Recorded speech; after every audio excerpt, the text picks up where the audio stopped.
Hello students, warm welcome. This is class 9th science and we are going to study about the atoms and the molecules. In the previous videos, we had gone through the various law of conservation of mass, Dalton theory and molecular mass, formula unit mass, all about the various things. Now, from the last video, we started about the mole concept. And what is mole concept? What is the benefit of mole concept? And how the numericals can be solved from it. So, in the previous part, we only calculate the number of, हमने क्या देखा था? सिर्फ number of atom, number of molecule या number of ions निकालने का तरीका देखा था. तो उसके तहत हमने इंटेक्स क्वेश्चन नंबर 2 सॉल्व किया था. ठीक है, हमने क्या निकाला था? क्या निकाले थे? Number of atoms in 100 gram of sodium and 100 gram of iron. आपको एक क्वेश्चन जब भी बेटे ये क्वेश्चन करना, मैंने पहले ही कहा, हमने क्या पता होना चाहिए. एक तो हमें जो फॉर्मूला दिया है, चाहे वो एटम है चाहे आयन है, उसका एटॉमिक मास पता हो, राइट, या मॉलिक्यूलर मास पता हो. जितना मॉलिक्यूलर मास होगा उतना ही उसका ग्राम एटॉमिक मास पता होगा, है ना. यही बात की थी. जितना मॉलिक्यूलर मास होता है उतना ही उसका, या एटॉमिक मास होता है उतना ही उसका ग्राम एटॉमिक मास या ग्राम मॉलिक्यूलर मास बन जाता है. वो प्लस गिवन मास, वो पता हो, गिवन मास पता हो, और हमें एवोगाड्रो नंबर का पता है. हम इन तीन चीजों को अप्लाई करके क्या निकाल लेते हैं? नंबर ऑफ एटम्स को निकाल लेते हैं. इतना हमने पिछले वीडियो में सीखा. आज हम exercise question number 10 and question number 11 को समझेंगे. देखिए 10 मैं चाहता हूं आप खुद करें, मैं हिंट देके छोड़ देता हूं. कहता है calculate the number of molecules of S8 यानी कि sulphur 8 present in 16 gram of solid sulphur. तो कैसे कैलकुलेट करेंगे? Let's start. First of all mass of sulphur हमने कैलकुलेट करना बेटे. अगर आपको याद होगा तो एटॉमिक मास हमारे पास सल्फर का कितना होता है, थोड़ा और क्लियर किया मैंने. पहले एटॉमिक मास ऑफ सल्फर देखते हैं बेटे. अगर आपको सल्फर का थोड़ा याद है तो सल्फर का एटॉमिक नंबर कितना होता है? 16, और मास कितना होता है इसका? हम 32 लेते हैं, राइट. तो मास हुआ हमारे पास 32U. और गिवन मास कितना क्वेश्चन में हमने पढ़ा था? 16 ग्राम. कितना था? 16 ग्राम गिवन मास है, राइट. अब हमें पता है कि जो सल्फर का एक मॉलिक्यूल होता है वो किस फॉर्म में होता है बेटे? S8 की फॉर्म में दिया भी है. इसका मतलब उसके अंदर कितने एटम है? नंबर ऑफ एटम उसके अंदर कितने? 8 है, राइट. तो हमें एक तो ये क्लियर हो गया कि number of atom in one sulphur molecule is 8. तो हम इसका क्या निकालेंगे? मॉलिक्यूलर मास निकाल लेंगे. एटॉमिक मास तो हमें पता कितना है इसका? 32. नंबर ऑफ एटम कितने हैं इसमें? 8. एटॉमिसिटी कितनी है? 8. तो अब इसको मल्टीप्लाई करते हैं. 8 2 जा 16, बैलेंस इज 1. 8 3 जा 24 और 1 25 6. ठीक है, क्या आ जाएगा हमारे पास? यूनिफाइड, है ना. हम इसको ले लेंगे. अब हमें पता है, हमने क्या पढ़ा? मोलर मास में सबसे खासियत क्या है कि जितना उसका एटॉमिक मास होता है उतना ही उसका ग्राम मोलिकुलर मास बन जाता है. ओनली क्या चेंज करना, अपने यू को जी में चेंज करना होता है. तो इसका कोई ग्राम मोलिकुलर मास बोलेंगे तो क्या बन जाएगा? 256 ग्राम. ठीक है बेटे. अब इसका मतलब ये 256 ग्राम कितने बने? ये इक्वल टू 1 मोल. किसके बराबर है? ये 1 मोल है. और हमें पता है 1 मोल में कितने एटम या कितने सब्सटेंस होते हैं? That is 6.022 into 10⁻23. ये चीजें आपके दिमाग में साथ साथ चलनी चाहिए. अगर आपको न्यूमेरिकल करना है तो आपको ये एकदम दिमाग में आना चाहिए. अच्छा, ये तो S8 मतलब इसके आगे कुछ नहीं लिखा है तो इसका मतलब ये एक ही मोल है, राइट. अगर इसका 1 मोल है तो यही इसका मास है. तो 1 मोल में कितने एटम हुए? इतने हुए. ये तो क्लियर हो गया ना. तो अब हम लिखेंगे कितने ग्राम में इतने हैं. हमें पता 256 ग्राम में कितने एटम हैं? 6.022 इंटू 10⁻23 है, राइट. यहां से क्लियर हो गया, है ना. अब वो पूछा कितने मॉलिक्यूल हमें चाहिए, कितने ग्राम में चाहिए? 16 ग्राम में चाहिए, 16 ग्राम में चाहिए. So it means 1 gram of, पूरा लिख लेंगे आप, 1 ग्राम ऑफ दिस कंटेन कर लोगे. क्या आ जाएगा? 6.022 10⁻23 डिवाइडेड बाय 256. अब गिवन मास कितना है? 16 ग्राम. बाकी वही ऑफ सॉलिड्स कंटेन. कैसे करेंगे इसको? 6.022 इंटू 10⁻23 डिवाइडेड बाय 256 इंटू 16. तो बेटे आपको 16 का पता हो. 16 स्क्वायर कितने होते हैं? 16 6 256. तो 16 का स्क्वायर यहां आपको मिल गया. अब हम इसको डिवाइड करने की कोशिश करते हैं. पहले छोटा है, 0 लग गई. है ना, पॉइंट लग गया। अब कितने बन गया 60, तो 16 3 जा 48, 16 3 48 या 16 3 जा 48, 48 के बाद बचे 12, कितना बन गया 122। अब 122 में किससे करेंगे 7 से, ठीक है। तो कितना आ गया आपके पास, इट इज 112। तो इसमें से 112 चले गए तो 16 7 जा 112, बचे 10, फिर 2 हो गया। अब नहीं जाएंगे, बड़े हैं ना, तो 7 से नहीं जाएगा, कितने चल जाएगा 6 से चल जाएगा, तो इंटू 10⁻23। बेटे अगर हमने एक पॉइंट इधर को शिफ्ट करना होता तो पावर एक रेज कर जाती है। तो ठीक है, ध्यान रखना है, एक जो पावर है वो डिक्रीज क्यों करेगी, क्योंकि हमने एक जो पॉइंट है, जब भी आपका पॉइंट अपने राइट हैंड साइड शिफ्ट करना है तो जो एक्सपोनेंट रहते हैं उनकी पावर्स को एक डिक्रीज कर दीजिए। तो आंसर क्या आया 3 पॉइंट, अगर मैं और तो ऐसे आएगा 3.76 इंटू 10⁻22 मॉलिक्यूल इसका आंसर हो गया। क्लियर होगी बात। तो इस तरह से आप इसको कैलकुलेट कर सकते हैं। ऐसा ही एक और क्वेश्चन है सेम एक्सरसाइज का, क्वेश्चन नंबर 11 में देखिए, calculate the number of aluminium ions. देखिए जब भी आयन आते हैं, मॉलिक्यूल आते हैं, आइटम आते हैं, ऐसे निकालना आप, present in 0.05 gram of aluminium oxide. अब एल्यूमिनियम के आयन निकालने हैं, थोड़ा सा ध्यान रखना है, कॉन्सेप्ट आपको अभी समझ आ जाएगा। तो क्वेश्चन नंबर 11 पे ट्राई मारते हैं। तो let's start. Given mass of Al2O3, ये तो दिया है आपको पहले 0.051 ग्राम, राइट। अब मॉलिक्यूलर मास निकालना है हमने Al2O3 का बेटे। तो पहले कैसे निकालते हैं हम, एल्यूमिनियम का क्या लिखना पड़ेगा हमें, है ना, एटॉमिक मास किसका लिया आपने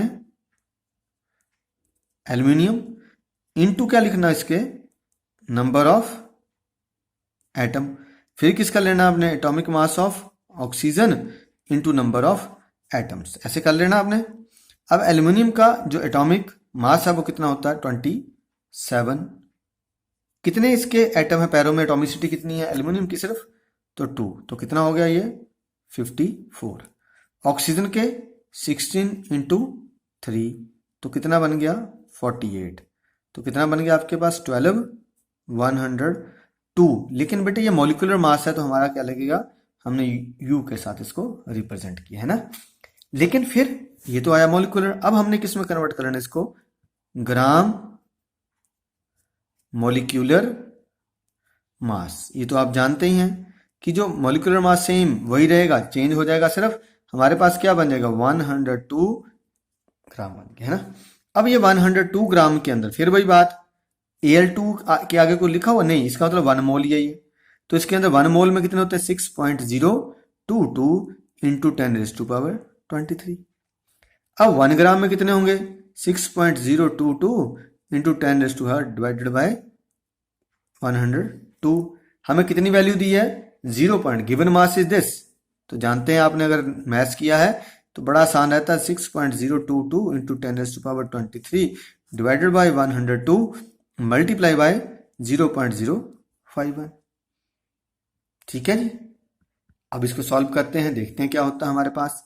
कैसे सॉल्व कर पाओगे इसको नीचे शिफ्ट कर लेते हैं, थोड़ा आसान करके दिखाता हूँ। 6.022 इंटू 10⁻22, इसको मैंने 51/1000 कर दिया, समझा रहा क्यों, 1 2 3 1 2 3 राइट, और नीचे 102। तो बेटे आपको पता 51 2 जा 102 कट गया।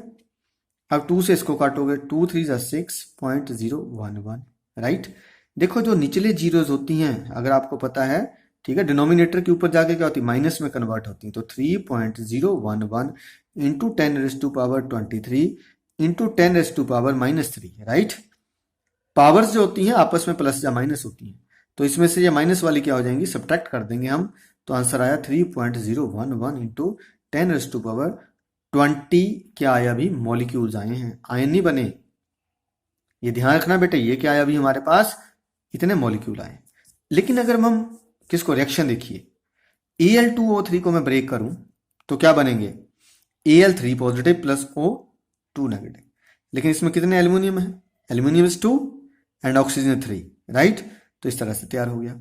अब हमें पता है कि अगर एक, ध्यान रखिए, अगर मैं किसको तोड़ रहा हूं, एक एल्यूमिनियम ऑक्साइड को ब्रेक करता हूं तो मुझे आयन कितने मिल रहे हैं, डबल हो जाते हैं। तो मुझे इसको क्या करना है, डबल कर देना बस। तो मेरे पास आंसर क्या होगा 2 इंटू 3.011 इंटू ये, तो 3 2 जा 6 इंटू 10⁻20 आयंस होंगे। ये हमारा क्या निकल गया आंसर। तो इस तरह से इसको कैलकुलेट करना है। बेटा ये तो मॉलिक्यूलर मास वाला ये पहले कैलकुलेट कर चुके हैं आप। यहां देखते हैं what is the mass of, 7th question निकल कर देखते हैं। 1 मोल ऑफ नाइट्रोजन एटम। ध्यान रखना यहाँ पे 1 मोल ऑफ नाइट्रोजन एटम का हमने क्या निकालना है, मास निकालना। देखिए इसमें से जस्ट आपको क्या निकालना है बच्चे, मास निकालना है। कैसे निकालना है, आपको पहले नाइट्रोजन एटम का क्या निकाल लेना है, एटॉमिक मास। उसको किस में लिखना है, बाद में ग्राम में लिख देना है, बस इतनी सी बात है। कर लेते हैं, करना है तो चलिए। देखिए क्वेश्चन नंबर 7 में हमें मास ही निकालना है, राइट। और जब हम मास निकालेंगे हमें वही कंसेप्ट याद रखना है कि जितना हमारा क्या निकलेगा, एटॉमिक मास निकलेगा या मोलिकुलर मास निकलेगा या आयनिक मास निकलेगा। उसको अगर हम क्या करेंगे, अगर तो 1 मोल है तो वही क्या बन जाएगा, ठीक है, gram atomic mass, gram molecular mass या ग्राम आयन, जो भी रहेगा आपके पास, राइट। और अगर जितने मोल होंगे बेटे उतने से उसको मल्टीप्लाई कर देना, आपका आंसर आ जाएगा। पर फिर भी ट्राई करते हैं, हम तीनों ही क्वेश्चन देखेंगे। तो पहले में है 1 मोल ऑफ नाइट्रोजन एटम। क्या है हमारे पास, 1 मोल ऑफ नाइट्रोजन एटम को कैसे करेंगे सॉल्व। सबसे पहले हम क्या लिखेंगे, क्या लिखना आपने, नाइट्रोजन एटम है, right, it is nitrogen atom, ठीक है। और कितना है उसका, 1 मोल है। अब कैलकुलेशन कैसे निकलेगी, हमने क्या निकालना है, सबसे पहले तो हमें पता है बेटे नाइट्रोजन का अगर हम जानते हैं तो एटॉमिक नंबर 7 है और मास कितना है 14। तो यहां से पता लग गया कि atomic mass of nitrogen 14 U। लेकिन जब हम इसको ग्राम एटॉमिक मास में कन्वर्ट करेंगे, आपको बताया था U को हटा के सिर्फ क्या लिखना होता है, G बन गया। अब निकाला वो मास ऑफ 1 मोल। तो नेचुरली अगर 1 एटम है हमारे पास तो ऑटोमेटिकली ये 1 मोल है।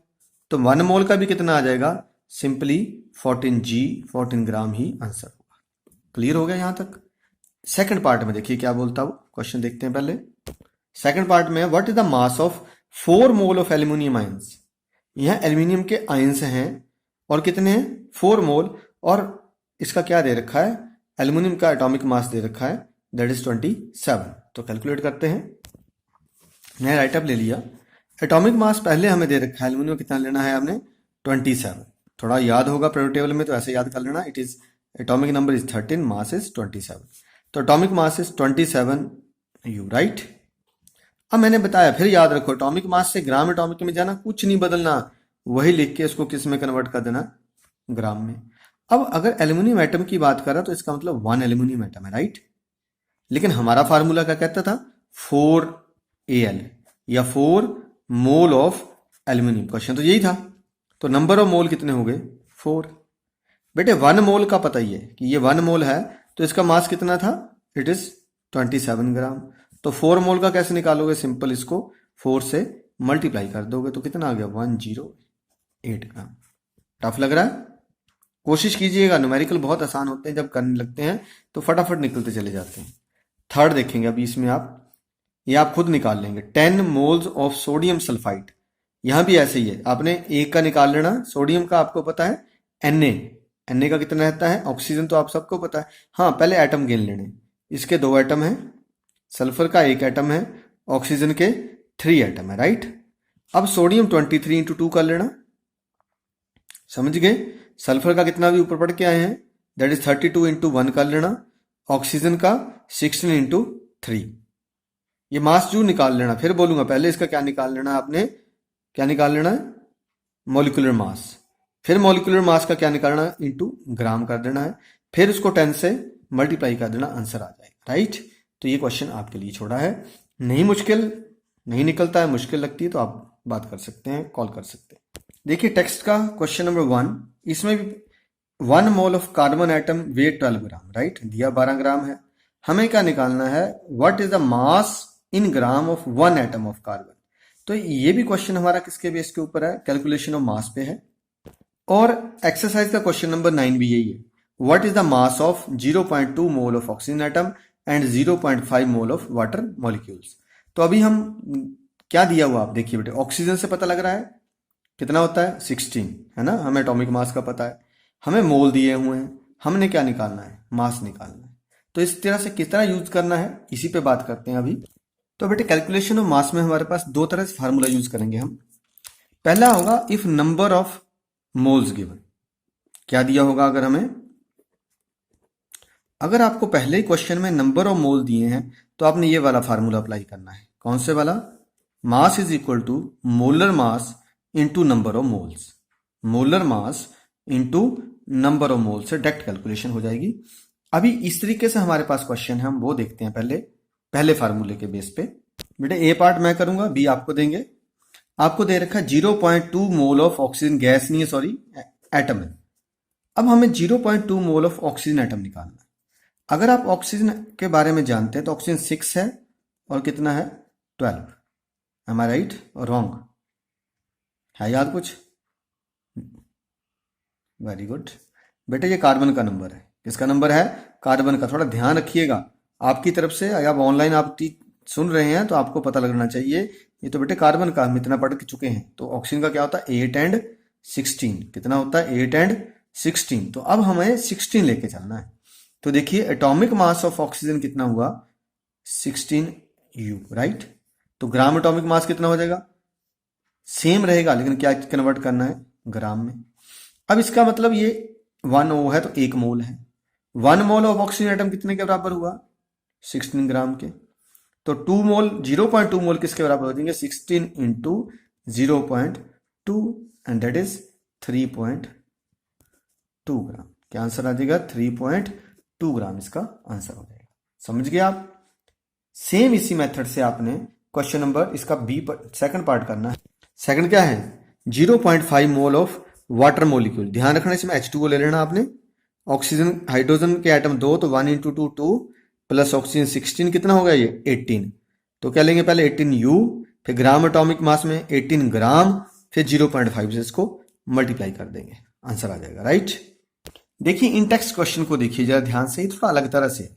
If 1 mole of carbon atom contain 12 gram, right. मेरा का मतलब है 1 कार्बन इज इक्वल टू 12 ग्राम, ये कह रहा है। ठीक है, यहीं से समझ आ गया हमें। What is the mass in gram of 1 atom. ये यहां से यहां मोल में चला है, लेकिन आंसर किस में चाहता है? एटम में। तो बेटे हमें ये तो पता ना कि एक कार्बन है ना, अगर 1 कार्बन है तो ये 1 मोल के बराबर है। 1 मोल का मतलब क्या हुआ? 6.022 × 10⁻23। तो दैट इज इक्वल टू 12। तो 1 किसके बराबर होगा? इसको इससे हम नंबर ऑफ एटम से करेंगे कैलकुलेट। चलिए करते हैं इसको जरा, उसी क्वेश्चन पे चलते हैं। एटॉमिक मास कार्बन का 12U है, ग्राम एटॉमिक मास 12 ग्राम। ठीक है, हमें पता है कि 12 ग्राम किसके बराबर है? 1 मोल के बराबर है। तो 1 मोल ऑफ कार्बन कंटेन 12 ग्राम, ये तो पता था, राइट। 1 मोल का मतलब कितने हुए? 6.022 × 10⁻23 एटम ऑफ कार्बन वेज 12 ग्राम। तो इतने 12 ग्राम के बराबर हुए। हमसे पूछा 1 एटम, तो 1 एटम किसके बराबर हो जाएगा? 12/6.22 × 10⁻23। बेटे हमें पता है, अगर आपको थोड़ा मैथ्स का याद हो तो जो नीचे क्या आती है डिनोमिनेटर में होती है, ऊपर जाकर क्या बन जाती है? पावर्स नेगेटिव में। तो इसको तो पहले मैं नेगेटिव में लिख लिया, राइट। अब मेरे पास 12 बचा और बेस में ये बचा। इसको सॉल्व करने का सिस्टम है कि इसके पॉइंट्स को ऊपर ले लो। तो हमने इसके पॉइंट्स को ऊपर ले लिया, 1 2 3 1000 हो गया। अपॉन क्या रह गया हमारे पास? 6022। ठीक है, आगे शिफ्ट करता हूं तो इसको मल्टीप्लाई कर दूंगा, 1 2 0 0 0 3 zeros, राइट, अपॉन 6022 × 10⁻23। देखिए अगर मैं 4 डिजिट लेता हूं तो मैं इधर से 4 डिजिट ले तो मेरे क्या पड़ गए? पहले हाथ छोटे पड़ गए। ठीक है, तो मुझे क्या कर लेने पड़ेंगे? 5 ही डिजिट को कवर करना पड़ेगा। 5 कवर कर दिए, 6 2 ज़ा 12,000, लेकिन बढ़ जाएगा। तो मैं क्या करूंगा? 6 1 ज़ा ही करूंगा, क्योंकि 6 1 ज़ा 6022। अब 12,000 में से इसको माइनस करते हैं, देखते हैं कितना आता है। 6022 को 8 7 9 11 में से 5, तो ये आया। अब लगा पॉइंट और इसके साथ लगी 0। अब 6 का टेबल लेके देखिए कि 59 तक चल जाए, तो हमारे पास क्या रहेगा? 6 9 ज़ा, ठीक है, 6 9 ज़ा हो जाएगा 54। तो हमारा आंसर आ गया, ठीक है, 9।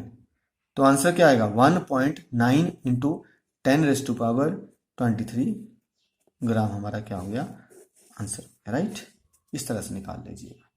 तो ये तो हुए आपके पास न्यूमेरिकल किससे रिलेटेड। अभी क्या निकाला हमने? दोनों ही तरीकों से हमें क्या दिया हुआ था? हमने नंबर ऑफ, ठीक है, पार्टिकल मिले हो सकते हैं या नंबर ऑफ मोल हो सकते हैं, और हमने क्या निकालना? उसका मास को कैलकुलेट करना था। अभी एक और तरह के न्यूमेरिकल है, दैट इज कन्वर्ट इनटू मोल। तो ये हम इस लेसन के लास्ट वीडियो में तैयार करेंगे। तो पढ़ते रहिए, आगे बढ़ते रहिए। जय हिंद, जय भारत।